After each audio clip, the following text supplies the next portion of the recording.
Poin 1. Kekuatan perubahan kecil yang membawa dampak besar. Banyak orang mengira perubahan besar selalu datang dari langkah yang dramatis. Padahal, seringkali hasil luar biasa justru lahir dari langkah-langkah kecil yang diulang terus-menerus.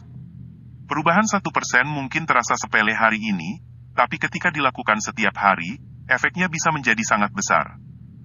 Prinsipnya sama seperti bunga berbunga di bank. Nilainya mungkin tak terlihat di awal, tetapi semakin lama dibiarkan, pertumbuhannya makin cepat. Bayangkan seseorang yang ingin menjadi lebih sehat. Kalau ia langsung memaksakan olahraga berat setiap hari, kemungkinan besar ia cepat lelah dan berhenti. Tapi kalau ia mulai dari berjalan kaki 10 menit setiap pagi, lalu perlahan menambah waktunya, tubuh dan pikirannya punya waktu untuk menyesuaikan. Setelah setahun, kebiasaan kecil itu bisa mengubah stamina, energi, bahkan kepercayaan dirinya. Perbedaan antara hasil instan dan pertumbuhan eksponensial terlihat jelas di sini. Hasil instan memberi rasa puas sesaat, tapi biasanya cepat hilang. Sementara pertumbuhan eksponensial terasa lambat di awal, bahkan seperti tidak ada perubahan. Lalu tiba-tiba, setelah melewati titik tertentu, perubahannya terlihat sangat besar. Seperti menanam pohon. Berbulan-bulan, tidak ada yang terlihat selain batang kecil, tapi akarnya tumbuh kuat di bawah tanah.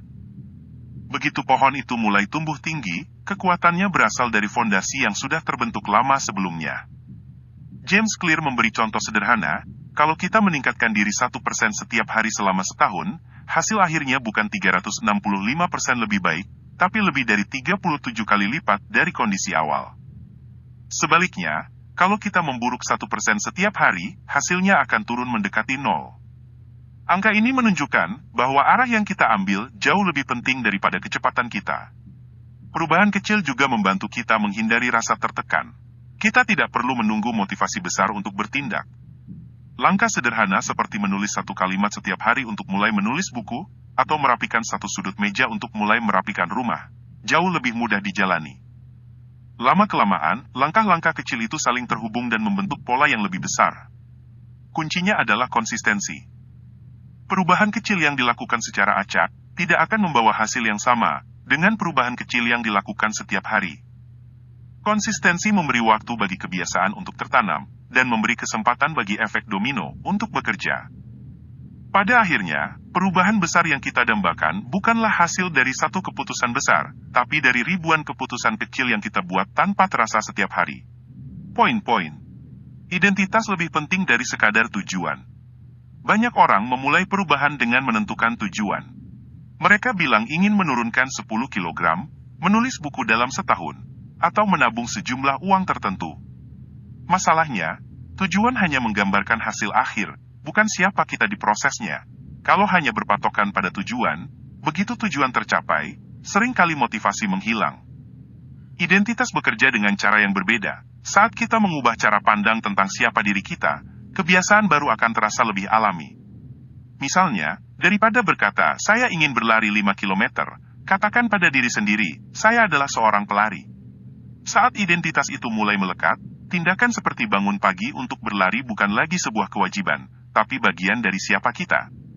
Kebiasaan yang selaras dengan identitas cenderung bertahan lebih lama karena tidak bergantung pada motivasi sesaat. Orang yang menganggap dirinya orang yang sehat akan memilih makanan yang lebih baik bukan karena sedang diet, tapi karena itu konsisten dengan cara ia melihat dirinya. Sebaliknya, kalau identitas tidak berubah, kebiasaan mudah hilang begitu hambatan muncul. James Clear menceritakan tentang dua orang yang berusaha berhenti merokok. Saat ditawari sebatang rokok, yang satu menjawab, "Tidak, saya sedang mencoba berhenti." Yang lain berkata, "Tidak, saya bukan perokok." Kalimat kedua menunjukkan identitas baru. Ia tidak lagi melihat dirinya sebagai orang yang melawan kebiasaan lama, tetapi sebagai orang yang sudah berbeda. Perubahan kata-kata kecil itu membuat perbedaan besar pada komitmen. Perjalanan membentuk identitas tidak terjadi dalam semalam. Setiap tindakan adalah suara yang memberi bukti pada identitas baru. Jika ingin menjadi pembaca yang rajin, setiap kali kita membaca satu halaman buku, kita sedang menguatkan keyakinan itu. Identitas dibangun dari kumpulan bukti kecil yang berulang, sampai akhirnya menjadi bagian dari diri kita, tanpa kita sadari. Fokus pada identitas juga membantu kita melewati rasa gagal. Kalau tujuan utama adalah menjadi orang yang sehat, dan suatu hari kita melewatkan olahraga, itu tidak menghapus identitas kita.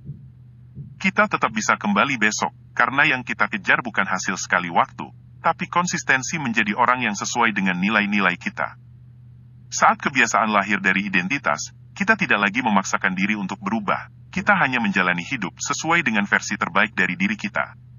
Perubahan pun menjadi lebih ringan, lebih konsisten, dan jauh lebih tahan lama. Poin 3. Buat kebiasaan terlihat agar mudah diterapkan. Kebiasaan jarang muncul tanpa pemicu. Otak kita bekerja seperti radar yang terus menangkap sinyal di sekitar. Begitu melihat pemicu tertentu, kita cenderung langsung melakukan kebiasaan yang terhubung dengannya. Itulah sebabnya isyarat visual memegang peran penting. Kalau kita ingin membentuk kebiasaan baru, buatlah isyarat itu mudah terlihat. Misalnya, jika ingin minum lebih banyak air, letakkan botol di meja kerja, bukan di dalam lemari. Kalau ingin bermain gitar lebih sering, simpan gitar di ruang tamu, bukan di gudang. Dengan begitu, setiap kali mata menangkap benda itu, otak akan mengingatkan kita untuk bertindak. Sebaliknya, jika ingin mengurangi kebiasaan buruk, sembunyikan pemicunya. Pindahkan camilan manis dari meja ke tempat yang sulit dijangkau. James Clear menekankan pentingnya desain lingkungan. Lingkungan adalah remote control perilaku kita. Seringkali kita mengandalkan kemauan, padahal yang kita butuhkan adalah mengatur ruang supaya mendukung kebiasaan yang diinginkan. Di rumah, ini bisa berarti menata dapur sehingga makanan sehat lebih mudah diakses. Di tempat kerja, ini bisa berupa mengatur meja agar tugas penting terlihat jelas. Ada contoh menarik dari sebuah perusahaan yang ingin mendorong karyawan minum lebih banyak air. Mereka memindahkan botol air ke rak paling depan di lemari pendingin, sementara minuman bersoda diletakkan di bagian bawah yang tidak langsung terlihat. Hasilnya, konsumsi air meningkat signifikan tanpa perlu kampanye besar-besaran. Strategi ini juga efektif untuk menghilangkan kebiasaan yang tidak diinginkan. Jika terlalu sering menonton TV, cabut kabel atau letak. Ya, kenapa, Ki?